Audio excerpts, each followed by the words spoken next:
ভাইঙ্গা দিয়া আমার অন্তর বুকেতে বান্ধিয়া ভালোবাসার করলি রে দাফন একটুও তোর নাই রে মায়া পাশানে বান্ধা তোর হিয়া বুঝাইল তোর নিষ্ঠুর আচরণ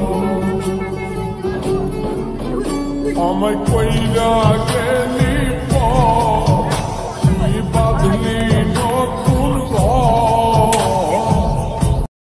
তোমরা সবাই কেমন আছো? আশা করি ভালো আছো। এমন ভিডিও দেখতে চাইলে পেজটাকে ফলো শেয়ার কমেন্ট করে দিও।